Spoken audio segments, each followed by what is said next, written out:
अभिषेक जी, बहुत स्वागत है आपका बीपी गंगा पर। सबसे पहला सवाल, ये खबर तो आप तक पहुंच गई होगी, परीक्षा को रद्द कर दिया गया है। टीईटी की परीक्षा को पेपर लीक होने की वजह से, आपकी प्रतिक्रिया? जी बिल्कुल, अभी आपने देखा, मुझे लगता है जो प्रक्रिया अभी अभ्यर्थी जिनकी आप आवाज सुना रहे थे, उन्होंने जो बात कही, मुझे लगता है वही सच्चाई है भारतीय जनता पार्टी की सरकार में हर एग्जाम की, कि ये तो हर बार होता है। ये अभी एग्जैक्टली मेरे मन में यही बात चल रही थी जैसे ही मैंने आपका फोन आया कि यही बात कहने होनी चाहिए। और यही बात आपके जो अभ्यर्थी आप सुना रहे थे, किसी की पत्नी का एग्जाम था, तो उन्होंने यही कहा ये तो हर बार की कहानी है। तो ये निश्चित रूप से हर बार की कहानी है। उत्तर प्रदेश की जनता की यही आवाज है, हमारा भी यही रिएक्शन है कि ये भारतीय जनता पार्टी कोई इम्तिहान ये कराना ही नहीं चाहते। करप्शन में इस तरह स्टीप्ड सरकार है, इस तरीके से इनके यहाँ लोग मिले हुए हैं।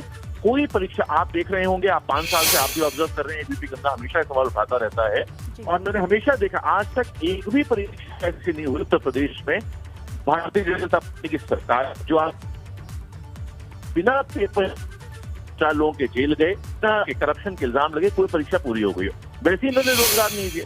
रोजगार ये वो लोग हैं जो एक साल में 2 करोड़ नौकरियां देने की बात कर रहे थे, उत्तर प्रदेश सरकार 75 लाख नौकरियां देने की बात कर रही थी। आज ये नौजवान को एक एक नौकरी का मोहताज बना दिया है। लोगों की उम्र बीतती जा रही है, इम्तिहान नहीं दे पा रहे हैं और उसके बाद ये एज का एक्सटेंशन नहीं करते। भाई अगर आप 5 साल में नहीं भर्ती कर पा रहे हो, कम से कम एज का एक्सटेंशन कर दीजिए। लेकिन हमारे साथियों को एज का एक्सटेंशन नहीं मिल पा रहा। हिंदुस्तान के संविधान में जो प्रोविजन है उनका इम्प्लीमेंटेशन ठीक से नहीं हो रहा। आपने देखा किस तरह लड़के महीनों से धरना प्रदर्शन दे रहे हैं। अपनी वो बच्चे जो इस देश का भविष्य है, जो उत्तर प्रदेश को आगे ले जाना चाहते हैं, वो धरना प्रदर्शन दे रहे हैं। कब पढ़ाई करेंगे, क्या तैयारी करेंगे, देश के लिए क्या करेंगे? पूरी तरीके से फेल है सरकार। अब मुझे लगता है 2022 में ये जितने भी परीक्षार्थी हैं, मैं इनको विश्वास दिलाना चाहूंगा कि आप सांत्वना रखिए, आप हिम्मत रखिए, तैयारी करते रहिए, मेहनत करते रहिए।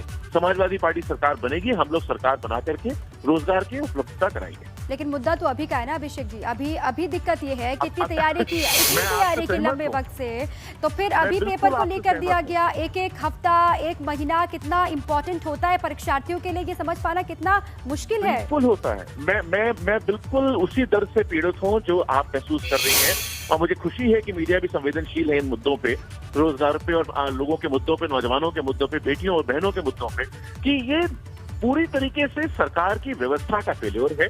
जनता को इसका आकलन करना होगा और इसकी सजा जनता देगी, हम और आप। अब कुछ नहीं, सरकार ने कह दिया 1 महीने टल गई तो टल गई। या तो आप जाइए मुख्यमंत्री से लड़िए, अभी आप लड़ना चलिए तो आपके यहाँ भी रेड हो जाएगी, मेरे यहाँ भी रेड हो जाएगी, मुकदमा लिखा देंगे। हम तो नहीं डरते, लेकिन भाई मीडिया वाले साथी तो हमारे अलग है। तो अच्छा, कहाँ पर अभिषेक जी आपको कहाँ पर कमी दिखाई देती है, कहाँ पर कमी है, कहाँ पर लापरवाही है? क्योंकि जितने भी परीक्षाएं होती हैं, बड़ी बड़ी जो परीक्षा आयोजित की जाती है, उसमें ये गड़बड़ झाला दिखाई देता है। उत्तर प्रदेश में ये कहा जा रहा है अब निराशा ही है बस अभ्यर्थियों के पास, उनके पास कुछ बचा नहीं है इसके अलावा। देखिए, नियत में दिक्कत है, नीतियों में दिक्कत है, इनके यहाँ जिस लेवल का करप्शन है उसकी दिक्कत है, किसी की सुनवाई नहीं है उसकी दिक्कत है। इनके यहाँ सबसे बड़ी दिक्कत है, कोई आप सही फीडबैक दे दीजिए। हम लोग 17 महीने कहते रहे कि किसान के कानून बहुत। चले ठीक है अभिषेक जी, बहुत शुक्रिया आपका हमसे जुड़ने के लिए, बातचीत करने के लिए, पहली प्रतिक्रिया देने के लिए। परीक्षा लीक के बाद, पेपर लीक के बाद परीक्षा को रद्द कर दिया गया, जिसके बाद से विपक्षी भी हमलावर है। इस मुद्दे को लेकर ये कहा जा रहा है कि वाकई में सरकार ये चाहती ही नहीं है कि परीक्षा हो। अगर सरकार की मंशा साफ होती तो फिर साफ गोई से परीक्षा संपन्न की जाती। लेकिन कोई भी परीक्षा उत्तर प्रदेश में आयोजित की जाए वो शांतिपूर्ण तरीके से संपन्न होती ही नहीं है।